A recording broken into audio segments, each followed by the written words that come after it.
ونستعينه ونستغفره ونؤمن به ونتوكل عليه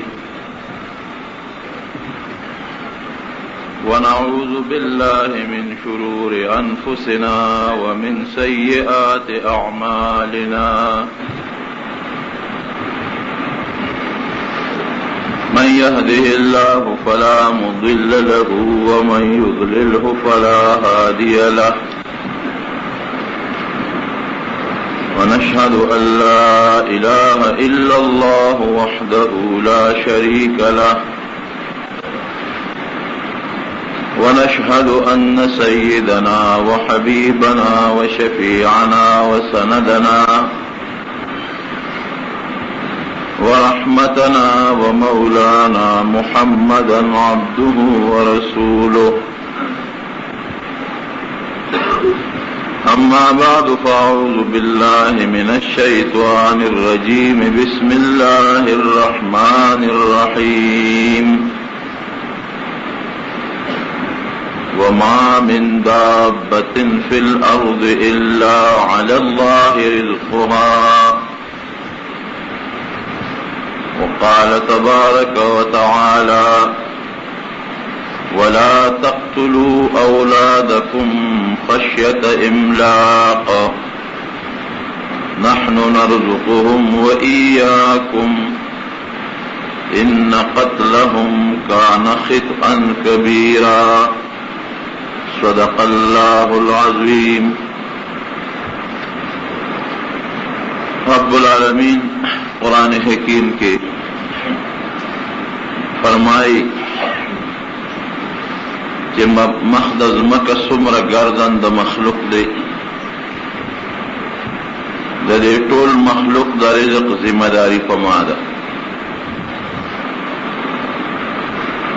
من پختانه وایو روزی رسان اللہ دے اور اللہ قرآن حکیم کے بار بار فرمائی ان اللہ هو الرزاق ذو القوة المتین کہ دا رزق ورکون کے روزی رسان دے انسان پالون کی دا رب العالمین دے اگر رب العالمین چی دا لیر لوی طاقت و قوت خاون دے اور لیر مضبوط دے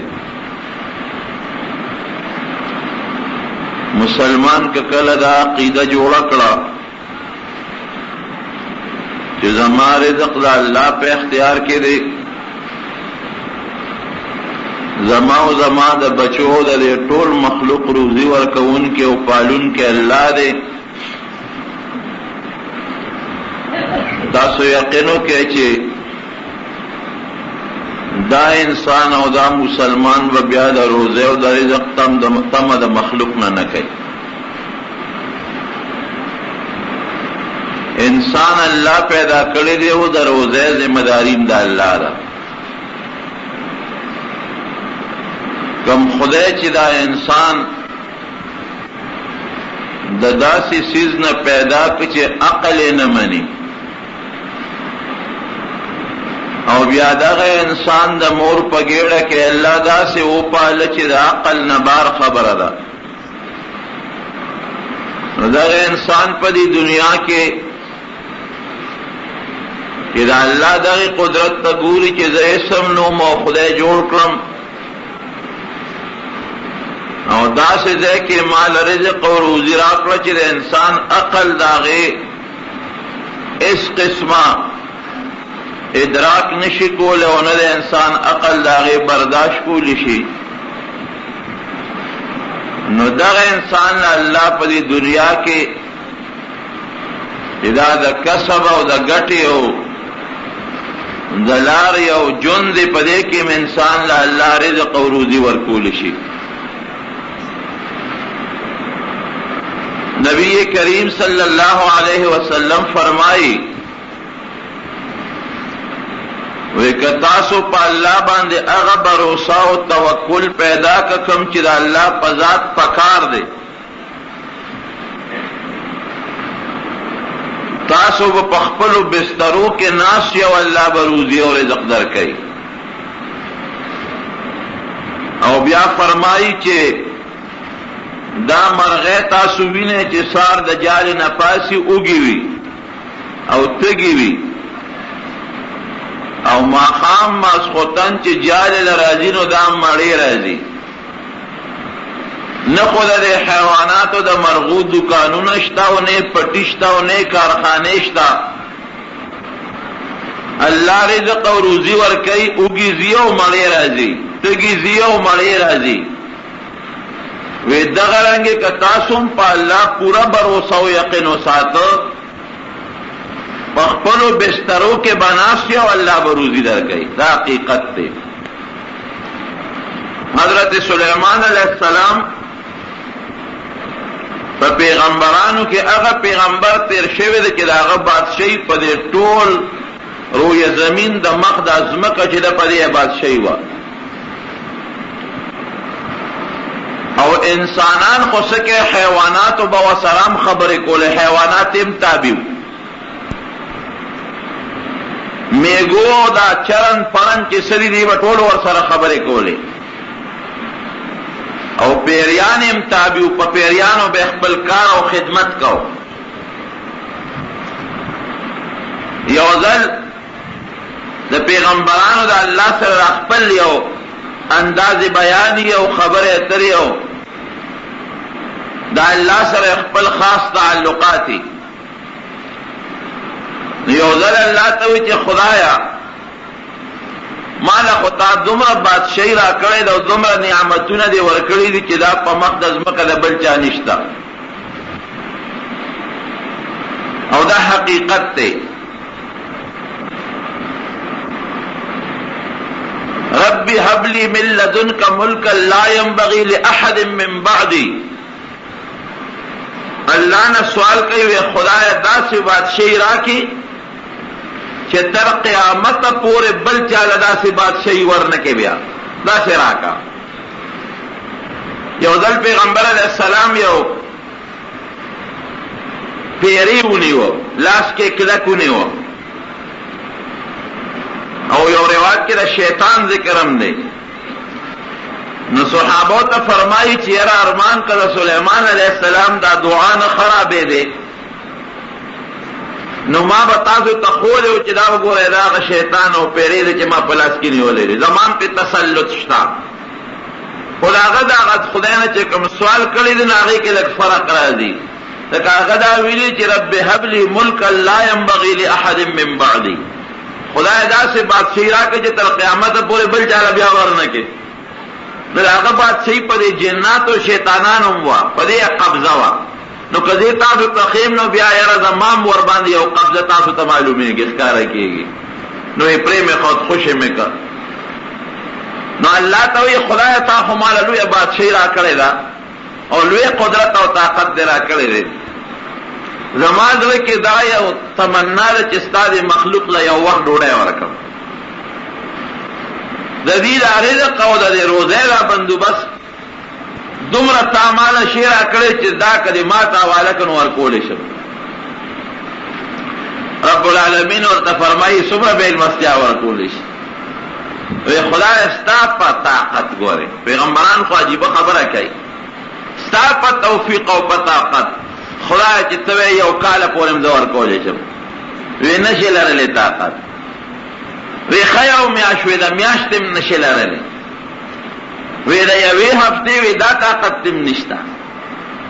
وی د یوې ورځې اجازت خو خدای راکه او دا طاقت هم راکه. وی د ورځې م طاقت نشي لرلی. وی د یو وخت د ډوډۍ انتظام خو ما ته وسپاره. وی دا هم نشي لرلی، خو چې ستا ډېره خوښه ده نو زه دا مې درته وسپاره. بعد د هغه تابع و. قرآن حکیم کې الله فرمایي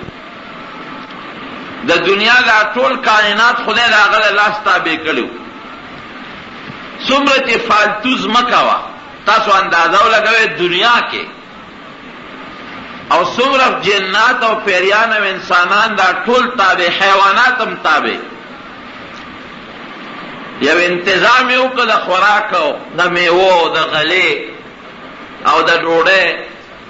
چې څومره سلیمان علیہ السلام په دې خپلو پیریانو او انسانانو په دې حیواناتو څومره خدمت کولی شو. او روایت کې راځي د دریاب په غاړه راغی تنظیم وکړ ولې چې دا او چې مخلوق لم ډوډۍ ورکوي او د دریاب غلم ورکوي د دریاب په غاړه راغی تنظیم وکړ چې د مال را جمع کول خو خاکیږي دی باندې خو میاشتې لګي نو الله اوریاض او هوا تابع کړه برنه به پیوریا سورې کا او یخ هوا به چلے را یخ دې کې ګرم خوراک نه خرابېږي شی پکې نه ښاکېږي چې په میاشتې په غځای کې دا خوراک تیار کړ الله ورته وایي چې څنګه چل دی خدای ما په خپل اندازه دومره سامان تیار کړی دی چې څومره ستا مخلوق دی میاش کې به هم د اخلاص نه کی خو ته وایې چې د یو وخت طاقت هم نشي لرلی نو زه دا سوال درنه کوم چې یو وخت خو د دې مېلمستیا طاقت مال راکړه الله وایي نه دا سوال مه کوه طاقت ورکول دا قصه نشته خو ستا چې څومره وخت دی هغه وکړه بس چې هغه هر څه تیار شو نو بیا الله سره مشوره کوي خدای شروع د چا نه وکړم وی د دریاب د حیوانات مخکې کا دا د ځمکې مخلوق او دا چې کوم مرغۍ دي انسانان دي او دا نور حیوانات دا به وروسته شي راول د دریاب دا ور مخکې کا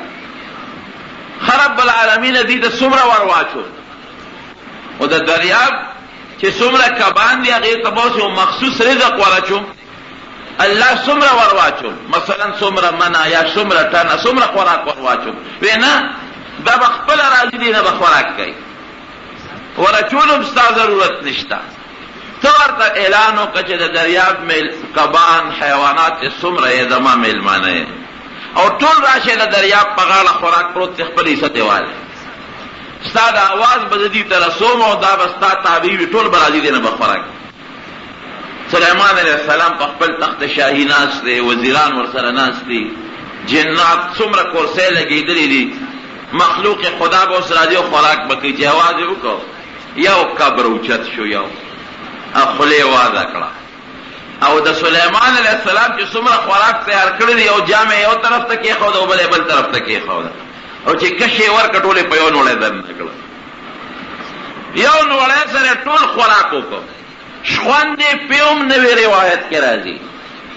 یو خوراک خو چې خولې ته دننه کوي زیات خوراک یې نو خوله کې شخوند وایي نو په قلار یې ور دننه کوي بې د شخوند نه ټول خوراک تېر کړ چې خوراک یې تېر کړ نو دریاب ته غلې غوندې کوز شو ولاړ دی خوله یې بار کړې ده خلک هم حیران شو او وزیران هم حیران دی او سلیمان علیه السلام هم حیران دی اکب ته وایي چې ما خو څومره خوراک تیار کړی و د وخت د ټول په یو نوړی وخوړه دا نور به څوک خوري دا نور مخلوق به څه خوري دا دې څه وکړی اکب ورته وایي مېلمنو ته څوک داسې خبرې کوي لکه تا چې ما ته ووایي مېلمه له څوک داسې رټ جواب ورکوي دوه زیاتې دې را سره وکړه یو خو مېلمه له څوک داسې سخت جواب نه ورکوي کوم چې تا ماله راکړه او دویم دې اوږې نار دې پرېښوده نار دې پرېښوده نور کله در بعد رزق بندوبست الله سره و خدای به ماله رزق راکاو نو دا تا چې څومره راکړه دا زما یوه نوړی ده دا مره راله خدای په شواروس کې دوه نوړی راکوي یو دا دی یو پاتې شو ځکه الله تا ته وسپارلم او تا نار پرېښودم نن چې تا ته خدای وسپارلم نار پاتې شو یو نوړی شو بله پاتې الله نه راکړي ځکه تا ته یې سپارلی دا زما د یو وخت خوراک د یو شوارو نه د یو وخت خوراک نو یو وخت خوراک یو نوړی شو بله پاتې ده او بیا مېلمنو ته څوک داسې خبرې کوي لکه تا چې ما ته کم استغه خبره وکړه الله ته په سجده پرېوت چې خدایه واقعي ته د خپل مخلوق د رزق انتظام په خپله کولی شي دا بغیر ستا نه بل څوک نشي کولی دا حقیقت مونږ که دې ته نظر وکړو څومره خلک خوراک کوي هسې عقلي خبره تاسو ته مونږ یې هم کوو دا مارغان یې هم کوي او دا حیوانات یې هم کوي او هر شی رزق خوري او هر یو شی جدا رزق خوري مونږ ډوډۍ خورو غوا هم ویښې ګیا خوري دا مارغان وګورئ بل خوراک کوي میږي جدا خوراک کوي ماران جدا خوراک کوي دا ماشي جدا خوراک کوي په ځنګل کې حیوانات جدا خوراک کوي څومره د خدای مخلوق کیربونو نه زیات او هر مخلوق ته هر وخت کې خدای د هغه د خواهش مطابق روزي ورکوي دا هم نه چې ټول په یو وخت به ګیا خوري، یا دا ټول به د غرمې ډوډۍ خوري، یا دا ټول به د غرمې ښکار خوري. نه، هر یو مخلوق ته چې څومره په وخت د ځمکه دي هر وخت کې رب العالمین د خپلې خوښې خوراک ورکوي. خو بیا انسانانو ته وګوره، بیا په یو کور کې وګوره، نو په یو کور کې یو سړی وایي زما غوښه خوښه ده، هغه له خدای غواړي. بل وایي یاره زما د پلانکې خوراک وخت 3-4 قسمه خوراک پخېږي، یو له یو شان ورکوي، بل له بل شان ورکوي. بل کور کې یو له یو شان ورکوي، بل له بل شان ورکوي. بل کور کې یو له یو شان خوراک ورکوي، بل له بل شان خوراک ورکوي. دا رزق ورکوونکي رونو څوک دی؟ رب العالمین، یو خدای دا رزق ورکوي. دا د انسان د وس نه بار خبره ده. زموږ د الله په دې رازقیت ګور اعتماد نشته. دا کم خلک چې غلا کوي، پردی غلا کوي، یا ډاکه کوي، یا ټګي چوری کوي، یا پردی حق ته بڑے والی دي، یا پردو حرام ته بڑے والی دي. دغه الله پر رازقیت اعتماد نشته. که زما د الله پر رازقیت اعتماد راغی چې خدای رازق دی او مال به الله روزي راکوي، بیا به ولې د پردي مال ته بڑے وم؟ بیا به ولې د شپې او دروازې پردي مال پسې چکرې لګوم؟ پردی کنډرې به ولې کوم، دوکه به ولې کوم، زیاتې به ولې کوم، پردی حق به ولې نیسم، حرام خوري به ولې کوم؟ خو زما دا یقین نشته. زم کړه دا جیب مې ونه وخورم بس. کدی مسلمان سره مې ټګي ونه کړو، پټګې مې ردن را مال قبضه نه کړ، خورم بس. کبیګا مې دا کنډرو نه کړو، خورم بس. کړه دی مسلمان دا قرض پیسې چې ما سره پوری دي دا مې ته ونه خوړې، قبضه مې نه کړې، خورم بس. کړه دا پوله مې ونه واله، نو خورم بس. کړه دا اوبه مې په غلاونه نیوي، دا پلان کی پټینه مې د شپې غلاونه کړه، نو زه بس خورم، زما بچي بس خوري. ګوره ټولو خبرو باندې که تاسو سوچ وکړو د الله پر رازقیت اعتماد نشته. که زمونږ د خدای پر رازقیت اعتماد راغی، قسم په خدای دروغ درته نه وایم، او په دې جومات کې راته قسم خورم چې پیسې به دې خپله راځي. یو نه په سوونو زرګونو مثالونه به راته وایم. مولانا رشید احمدي ګنګوهي رحمت الله علیه یو لوی بزرګ تېر شوی او ډېر لوی عالم و، زمونږ د دین د استادانو استاد. جومات کې یو ځل ناست په هندوستان کې یو سیټ ولا راغی. خو دا بعضې خلک په دې نیکانو خلکو باندې هسې هغه بدګمانه غوندې وي او تجربې پې کوي. یو سیټ ولا راغی، دا پخوا دا غټې روپۍ دی ولا راوړې، داسې یو تیلې ډکه. وی صاحب دا پیسې مې دله راوړې دا واله، خو نیت یې ټیک نه و. یعنې که څوک چاله یو هدیه یا تحفه ورکړي نو شریعت کې راځي هغې ته به سپک نه ګورئ، به قبلې که لګئ که ډېری. نبی کریم صلی الله علیه وسلم فرمایي د ښځو مطابق، ځکه ښځې پردي سیس ته لږ سپک ګوري، وی یو ګاونډی د بل ګاونډی تحفې ته سپک نه ګوري. اگر که د څاروي د خپې سوځېدلې غوښه وله ولې راونړي، که د څاروي د خپې سوځېدلې غوښه دله راوړي نو هغه هم ته ښه په خوشحالۍ قبوله کړه، سپک به ورته نه ګورئ. نو که څوک چاله تحفه ورکړي یا چاله ډالۍ اوسي، سپک به ورته نه ګوري. په شریعت کې دا منع دي، ښه په خوشحالۍ ته قبول کړه، که شیخه دی که بد دی. خو د هغه نیت ټیک نه و. چې مولانا رشید احمدي ګنګوهي رحمت الله علیه ته هغه روپۍ راوړې، ولې یې ورکړه، وی صاحب دا د خدای په مال کې قبولې کړه. وی دې وخت کې ورته زما جت نشته چې د بل حاجتمند دی ورکړه.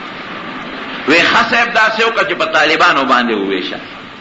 په خپله ورته ضرورت نشته، طالبانو لی ورکړه. ورته وی چې دا پلیت مال زما په لاس ویشي په طالبانو، نو په خپله پورې نه ویشي. دغه جومات او مدرسه او طالبان دي ورشه ویشه. د دې سړي نیت خو ټیک نو، نو چې دې بار ته راووت نو هغه پیسې یې راواغېستې، د مولانا صاحب په هغه سپلو کې پڼو کې واچولې، دننه یې پکې وله ځای کړې، هغه تیلی پکې وله وسانډله، او داسې د جومات ګوټ کې چې د غسلخانې د استنجا دی او په هغې کې پټ کېناست. مطلب یې دا و چې دې به راشي دا پیسې به جیب کې واچي، زه په یواز وکړم چې هلته دې نه اخېستې او دلته دې واخېستې. مولانا صاحب چې کله د هغه خپلو وظایفو او نفلونو نه فارغ شو راووت او خپه په هغه پاڼه کې ورمنډي، نو پاڼه کې خو پیسې دي، خپه پکې نه ورتله. نو چې لاندې یې ورته وکتل نو هغه د پیسو ډکې دي، نو هغه دواړه پڼې یې راواغېستې او په هغه ځای باندې وڅنډلې او یو خبره یې وکړه، وی ای پلیته ماله، ای ګنده ماله، چې څوک در پسې منډې وی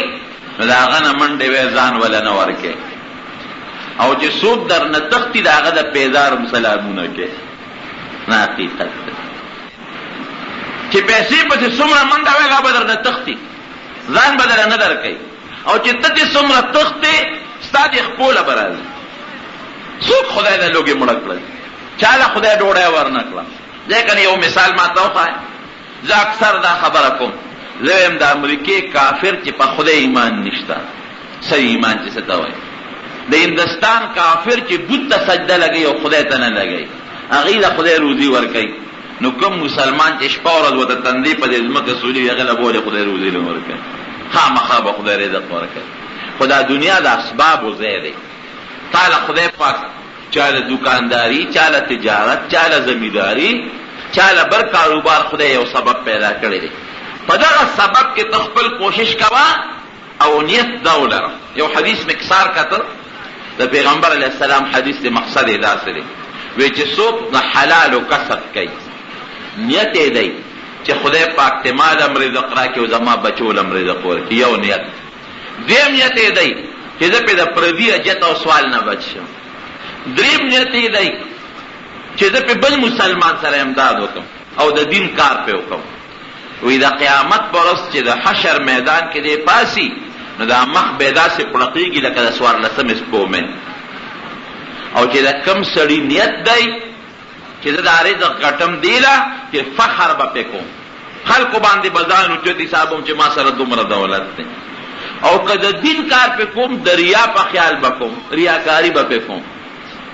وی دا سړی چې د قیامت په ورځ پاسي د خدای په دربار کې نو لعنتي به پاسي د خدای په دربار نو ګوره چې یو سړي خپل کاروبار دی تجارت دی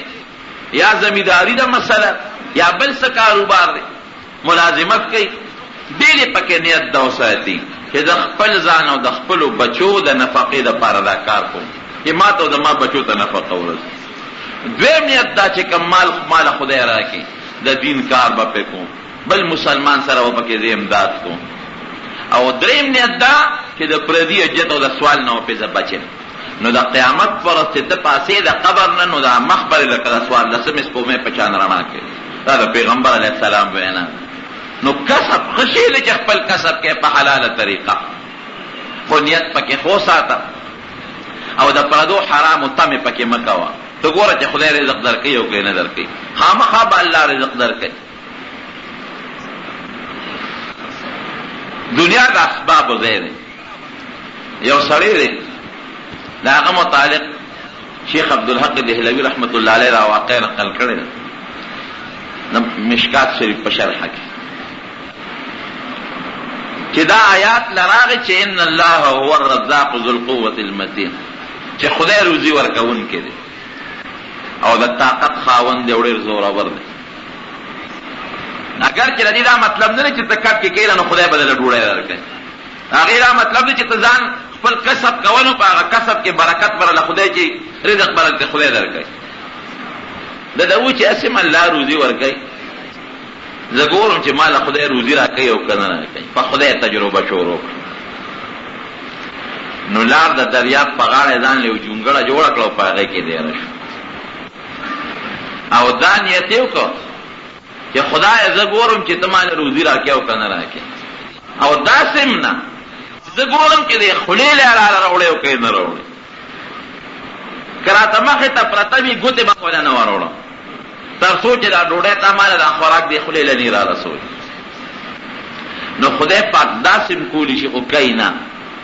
دا د خدای عادت نه دی تا له خدای لاس درکړی دی خپل کسب به کې خپله مزدوري به کې د حلالو د هغې کې به د خدای رزق درکوي ډېر خلک دي دکانونه یې کړي دي څوک سهار نه ماښامه پوره سي پردو جیبونو ته ګوره چا دکان چلېږي ډېر خلک دي ځمکه کې زمینداري کوي چا راته خدای ښه نفقه ورکوي او د چا هغه خپل خرچ هم نه پوره کوي د خپل کسب کول او نیت ښه ساته رب العالمین به دله پکې برکت ایږدي دی وایي چې خدای پاکه زه به ناست یم چې تا تر څو دې د ما د خولې له ډوډۍ نه یې راوړې نو شخوان به هم پې نه دا واقع مولانا اشرف علي تانوي رحمه الله په خپل یو کتاب کې نقل کړی او شیخ عبدالحق دهلوي هم لیکلی نو جونګړه کې ناست دي او څو ورځې پې تېرې شوې نارې نه وري اوس خدای خو چا له خولې له ډوډۍ نه وړي چې فرشته به رالېږي یا څوک به رالېږي یو ورځ تېره شوه دویمه درېیمه څلورمه التناس خپل نفلونه کوي او تسبیح او قریب مولانا شریف علي سے پکې دا ټکي لیکلي بطور لطیفه وی قریبو چې دا خپل ځای تختیدل وي دا خپل شی پرې او د شپې کې تغلو غلا کړی چې په غلو غلا وکړه نو پیوریاز او باران راغی تختیدل پلا راغی یو غل پکې د را جونګړه صحیح کو الکه وی دی جونګړې تراده چې راځي چې امان یوسو ونه یوسو دې کې به د باران نم بچو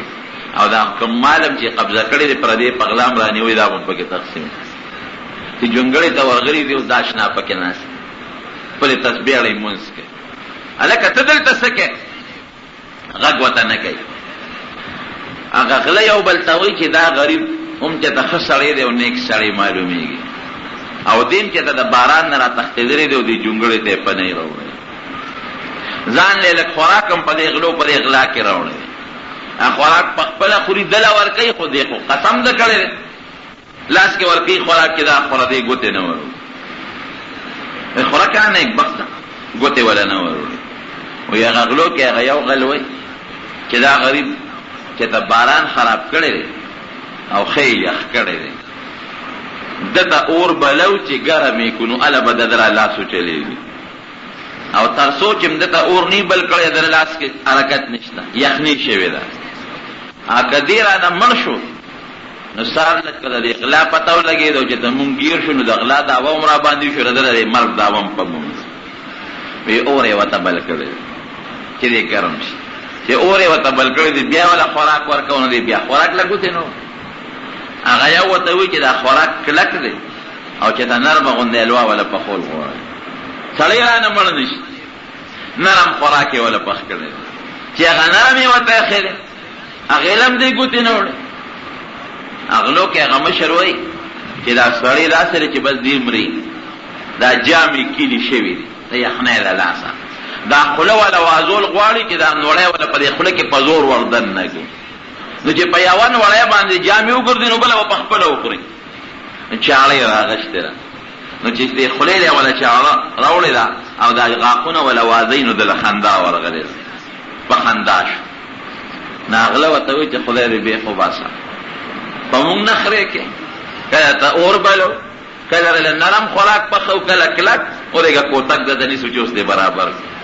مونږ پورې ټوکې کې مونږ خوراک درکو نو خوراک ولې نه خوري دوه تخپل قصه کړي وی ما خدای سره دا یو قص کړو چې خدای ترسو دې زما دې خلیل نوړې نه وروړي نو شپون به پینو او قسم دې چې که اوس مال خاندان نه راغلي نو تاسو دا نوړې زما په دې خله کې را دن کول خو مال خاندان هغه څومره غلطیو او ټول مر غلاګانې کوله چې دې خبره ته وکتل چې واقعي خدای خدا سم کوي اگر چې دا خدای عادت نه لري چې د انسان خلیل هم نوړې را دن نه کوي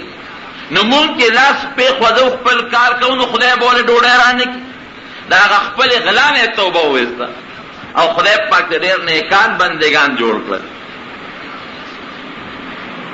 مولانا اشرف علي تھانوی رحمه الله یو بل واقع لیکي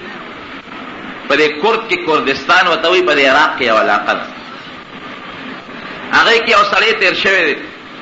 یو نیک سړی او مخ کې غلو د غلو سردار غلا به کول دا ډاکی به کول په لار باندې ناستو او چې کومه قافلې به تیرې دي پاغي باندې به حمله کول دې په خپل چاہے تپوس کړی دی غلا نه توبه وستل او خدای پاک دنه نیک انسان جوړ کړه پاسه وی یو ځل دا سناستو یو اوچا کجورو د کجوري تانا وډاډه وی یو قارغه ملي ده چې دې براغه د کجوري په سر به برکه نهسته د بلې کجوري نه به کجوره روشو کولا او د دې کجوري په سر به کې نهسته او زور به ولور کاډو کې به ته وغورځاو او بیا به د کجوري هغه مغز د دې کجوري په دې ډټ کې وروغورځاو وی بیا ولا دا کارغه بلار نو بل کجوره به روشو کولا نو زور به ور کاډو کې به ته وېست نو بیا بلا کارغه راغی نو بل به کې نهسته او د دې کجوري په دې ډټ کې به هغه کجوره وروغورځاو وی دا اسې متکتل چې خدای پاک دا کارغه جوړ دلته به بچی وي یا جاله وي او دا کجوري هغه خپل بچو ته ورته یا په دې خوا ګوري نه بل خوا ګوري ځان نه لاته او هغه څومره کجوري چې هغه کارغه راوړي د خامار په خوله کې غورځولې ما وی خدای ته عجیب ذات دی اوس د خامار او د کارغه دشمنی ده کله خامار ته پته ولګي چې دا کارغه نه دې اوس په ټک چلای کدا کارغو کې شو خپل وخت د پروندا خامار تخته خدای د دشمن نه دشمن د رزق تنظیم کوي هغه کارغزي کجوره وروړي او دا خامار وتخلو وازي او دا کارغه خامار په خله کې کجوره ورځي نو چې خدای دې خامار له کجوري په دې بر ډټ تنه کې رزق ورکړي مال به خدای ولې رزق نه راکړي هغه خدای پاک دا غلانه توبه ګار ته توبه وستا خدای دې یو نیک سړی جوړ دا عقیده ساتل پکار درو چې روزي رسان سوت ته الله نه په خوا باندې عربو د خپل لونی جمع دی خول ویدی له ډوډۍ سوت ورکړي رب العالمین قرآن حکیم کې فرمایي ولا تقتلوا اولادکم خشیة املاق دا لوګي دا وجه خپل بچی موجنه نحن نرزقهم واياكم فاصلوا دوی له بروزي دا ورکوم ان قتلهم كان خطئا كبيرا یو مسلمان قتل ډیر لوی ګناه نه غي بدله پالونه جام دی خپل چې دی له رزق سو ورکړي دا ډوډۍ لپاره اوس زمون خلک مسلمانان وجه دي لپاره چې پیسې دی ورکوم ډوډۍ کې حاصل د مسلمان عزت ته نه ګوري د مسلمان د لور عزت ته نه ګوري د خور عزت ته نه ګوري د خپل گاونډي عزت ته نه ګوري د خپل رور عزت ته نه ګوري د ډوډۍ د خاطر د بل عزت ته نه مال د پاره حالانکه دا ډوډۍ او دا روزي سو پر کوي رب العالمین اصل سیس حرس او الحریص محروم ګلام یاد ساته حضرت عیسی علیہ السلام یو ځل پلاغته لري علامہ اصفهانی رحمت الله علیه په حجۃ الاولیاء کې دا واقعا نقل کړی بلاغه تیرېده یو يهودي سره مرګره عیسی علیہ السلام راغلی يهودو ته وې دا يهودي رضات حریص او حرسناکو دا يهودي ورسره دی عیسی علیہ السلام په سفر ته ځان سره درې ډوډۍ راغشتي دا يهودي په هغه طرف روان دي دواړه روان دي په یو علاقې ته په سفر روان دي عیسی علیہ السلام دی یهودی ته وایي چې دته زما مرګري نه دا غوټه ځان سره ونیسي چې ته یو ځای کې د دې درو ډوډو نه یو ډوډۍ دی یهودي خوړلې ده چې سمون دې دی عیسی علیہ السلام ته دا ډوډۍ راوړه چې ډوډۍ راغشته ده دوی او ته ویل کړه ډوډۍ په مالان سره دی راغشته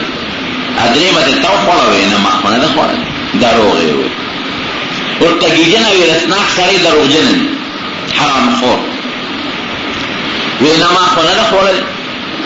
استاد په غزاد قسم چې ته پیدا کړی چې تا نه خوړل بیا زماره په غزاد قسم چې دې پیدا کړی چې ما نه خوړل درو قسم وکړ نو حضرت عیسی علیہ السلام له خدای پاک معجزات ورکړي بلارته یو اوسه ولیدا په ځنګل کې منډه وای دا وته आवाज وکړي عیسی علیہ السلام اوسه ته اوسه ولا نه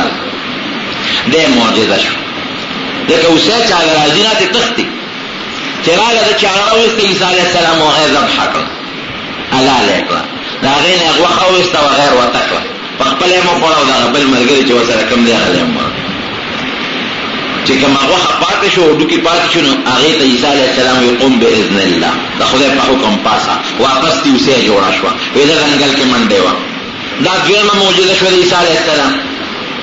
نو عیسی علیہ السلام خپل مرګري ته وایي وستاد په هغه قسم چې ما له دواړه معجزې راکړه رښتیا وايي هغه ډوډۍ دې سکړه بس پکار راو چې دغه وخت رښتیا وي هغه څه زمانه نه خو نه رانیو نه جرمانه کاو خدای پای سړی چې دروغ غدت خدای ته به توبه استو وینم خبر لار کې دریاب راغی عیسی اوس کېشته نشته حضرت عیسی علیہ السلام ته ویلاس راکا او بوله پاسه اخته کې خو دې پوره راغله چې پوره وتل وستاله په هغه قسم چې ما دې را بل معجزه مرا کړ رښتیا وایي ډوړه سره کړ وسه درو خدای ته نیم خبر عیسی علیہ السلام ته کې ناس او شګه راوند کړ او هغه باندې صدام چوف کړی هغه نه خدای سره دا جوړ کړ اوس لا حرسناک سړی له خدای نه یریږي قسم باندې ورځي د 2 روپو لپاره دروغ او قسم خوري نه چې کوم سره درته جوړ شو نه هغه درې ځای کړل وی دا یو سستا شو دا بل زما شو اول وته وی استاد پاره دا قسم چې ما دا معجزه راکړه رښتیا وایي دا روډه مطابق وی سیب ته په مال بار بار قسمونه ولې راکړه دې څه خبر کور بدل پاتې شي وکړ اې درې ځای کړل وی یو سستا یو زما او یو بګورو چې هغه روډه چا په قبضه کې رښتیا ادا وی سیب هغه ما خولل ورته یو ټوپی سره ورو خبره راغله حضرت عیسی علیہ السلام دې پاسه ده وی دا خدای بدبخته څومره په دروغه قسمونه لري خوړل نو دا ټول سره درستا وړه کوړه په دروغ مو وای جدا شو دا خپل په ساده کې راوځي چې سمانس کې راځي او دوغله پیراله هغه ولې ټول نه لري کې څه دي سره دا سره وی وجنو دي وی ما سره وجنه خدای پیسو د پاره او د زرو د پاره می وجنه کنه بس تاسو درې او دا عیسی بدرې ځای یو تاسو یو پکې زما ما ولې وجنه او یا ټول تاسو ما پرې هغه یو عقیده به سره خواري کړی بلا سره درې جمع کړی درې ځای به او زم تاسو مارګره یقین اصل عیسی مساوات کړ یو کستوي زلا شکنه دینه لکشي واخلا او بازار تلاش شو موږ ډوړې راوړه دلته به ډوړې موړې وخورځم چې هغه یو تللی بازار ته او دا خوراک سامان یې غشتي نه هغه کې سوچ کړي چې دا خو بلا سره زر دي نه راشه دې ډوړې کې زهر واچو هغه نور دواړه مرګري به مې وخوري هغه به خدای مړ کی درې واړې سی به ماته پاتې شي په ډوړې کې زهر مې له وکړي دې نور ورته صلاح کړی دا ویلا پلار باندې کوم درې مې سوړي ولې چې راځي دې په آخرت تورته نو حساب دواړه مال به دوه ځای چې هغه څنګه هغه دې په تور په عمله کړی هغه خپل تمل کړی دی نه بیا له کی سوچ کړی چې هغه مال په دوه ځای کولګه جا ډوړې مو ګورو هغه ځاو ډوړې خوړږي خو دې نو خبر دواړه پاره باندې مړ شو او سره در په ځای باندې هم دغه څه پاتې شي حضرت عیسی علیہ السلام پلاره تیرې چې په دې لار واپس راغی چې هغه وی کتل سره در چې د په معجزه جوړ هغه پراتو او انسانان درې واړه مړ دا الحس الاسبیق زمنا ولیدل خلک یې ډوکو پلار په پول تیرېده چې وو ته وکتل خپل شکل او تخکار شو بل سپیو لید هغه سره په خلک یې ډوکې دی وی خپل قوم خلک یې بل آشنا سره چې کوم ډوکې چې غپې کړ خپل امتلا سورس ګند شه دی حریص محرومي روزي او رزق د الله نه غواړه خپل تجارت کوه خپل کسب کوه خپل ډوډۍ ګټه د حلال او د کنرشه مزدوري کوه دا مکو چې بل تناسته دې لپاره ناس چې بل ډوډۍ راکړي دې لپاره ناس د بل نه مالو ګټه د بل نه بوام د بل حق براګر کم پر دې حرام به قبضه کراولم د بل مسلمان نه به ورونی دا څه مکو دا ستاسو خدای پر رزقیت باندې اعتماد نشته خپل کسب کوه خپل روزګار ساتوا د حلال خپل مزدوري کوه او ما درته یو سونیت پکې کوه ساتي خپل کاروبار له خدای دې یو دوه کاته نه فلو ګوره موږ مسلمانان موږ به هغه کار کوو چې په کوم کار الله خوشاله خدای دې موږ نه دغه کار واغستلې کې ډوډۍ لګي که مزدوري لګي که تجارت لګي که خپل دکانداري لګي او خپل پټی ته دی یو دوه رکعاته نفل وکړه بیا له خدای نه سوال وکړه وی خدای دې چې دا کوم مزدوري له کوم کار روانه مال پکې د حلال او رزق ور خدای نه وغواړه دا نیت پر کې اوساته چې زما او زما د بچو په خدای پاک نفقه برابر کړي بل مسلمان سره په امداد وکم گاونډي سره د دین په لار کې وچلو هغه سره په امداد وکم او د پردي حاجت نو د پردي سوال نه په خدای بچ نه کې کار وکم ته ګور روزیا سم خدای درکې د حلال په خدای درکې ستاسو استاد بچو په خدای کفایت وکي او د حرام او د سوال نه خدای پاک پتا معقول وسه نورمو دا عقیده